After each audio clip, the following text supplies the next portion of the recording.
Ah, bah ça s'est bien passé. Je suis en ligne. Je reviens de chez un client. C'est un chef de marketing qui va faire une campagne. Et puis il aimerait mener ça comme un projet. Alors je lui ai dit la semaine passée qu'il fallait qu'il établisse une liste de tâches et puis qu'il fasse des estimations des durées. Et puis ce matin, il m'a présenté son projet et puis à la fin, il m'a donné un fichier. Je m'attendais à un fichier MS Project, mais c'est un fichier Excel.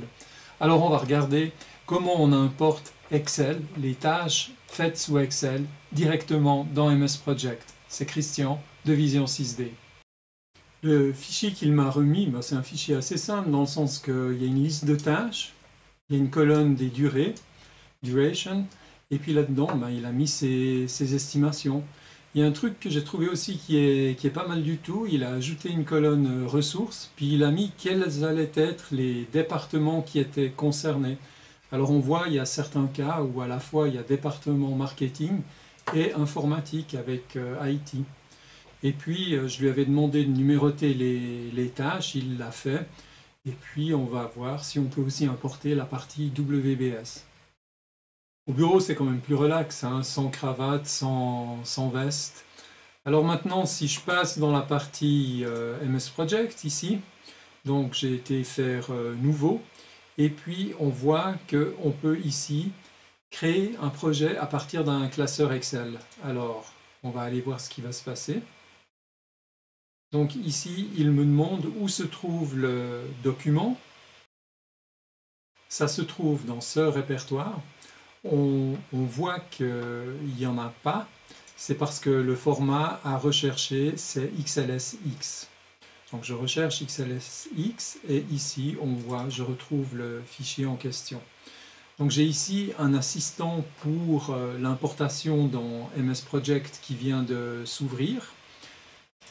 Je vais dire suivant. Donc ici, on me parle du mappage, c'est-à-dire quel champ dans la partie Excel correspond à quel autre champ dans la partie MS Project. Alors comme je n'ai pas de mappage déjà existant, je vais créer et utiliser un nouveau mappage. Ultérieurement, on va voir qu'on va pouvoir sauver ce qu'on a fait comme mappage, et puis dans ce cas-là, on pourrait ici le réutiliser. Alors, donc on va importer comme un nouveau projet, on pourrait ajouter ça au projet actif ou fusionner les données avec un projet actif. Je vais importer des tâches, on voit qu'on peut également importer les ressources ou les affectations, et puis je dis que dans mon importation, le fichier a des entêtes, a le nom des colonnes. Donc je passe ici à la partie suivante. Ici, il me demande dans quelle feuille de calcul je trouve mes données. Donc je vais dire c'est celle qui s'appelle Sheet 1. Et puis là-bas dedans, vous voyez que WBS, il a été capable de le mapper avec du WBS. Donc ici, on fait champ par champ et puis dire quelle est la correspondance. Alors ici, vous voyez qu'au niveau des tâches, il y a une colonne qui s'appelle Task qu'il n'a pas réussi à trouver, donc il faut l'aider. La colonne tâches, si vous cherchez dans les tâches, vous avez de la difficulté à la trouver. Donc c'est sous l'appellation de nom, ici, nom, qu'il va falloir aller la mettre. Et puis au niveau des ressources, alors je vais refaire ça également ici. Ici, on va reprendre le nom de la ressource. Donc là, on a exactement la correspondance ou le mappage champ par champ. Donc je passe ici à la partie suivante et à partir de là, vous voyez qu'on a la possibilité d'enregistrer ce mappage. C'est donc ici, si on voulait réutiliser cette correspondance champ par champ, qu'on pourrait aller la sauvegarder. Donc à partir de là, moi je dis terminé.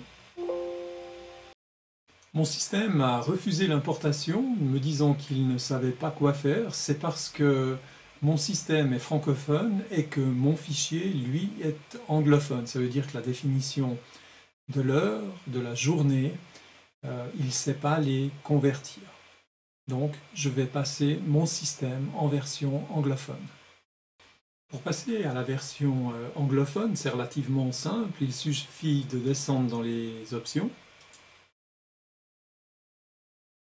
Et dans la partie langue, qui est ici, vous voyez ici que le langage par défaut, c'est le français. Donc je vais tout simplement monter à la partie anglophone, je vais dire OK. À partir de là, il est nécessaire de redémarrer MS Project. Donc on recommence le mécanisme d'importation.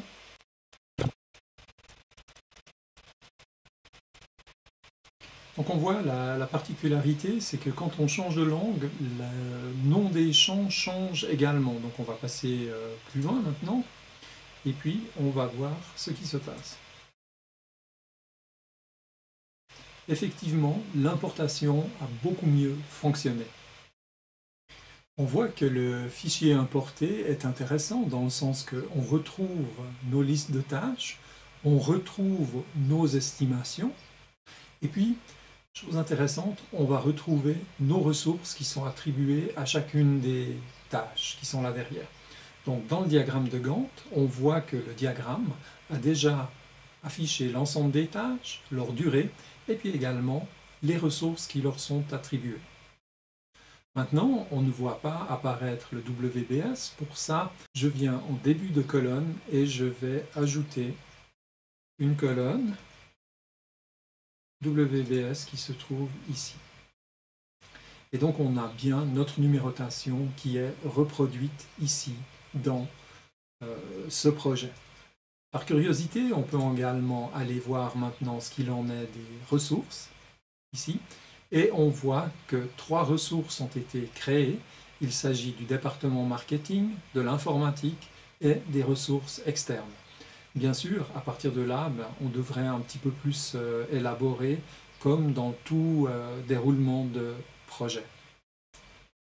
Avec ça, je vous ai montré comment on importait des données dans MS Project à partir de fichiers Excel. Vous avez apprécié, n'hésitez pas, des likes. Vous avez des questions, commentez, posez vos questions, c'est enrichissant pour moi, c'est enrichissant pour les autres personnes aussi.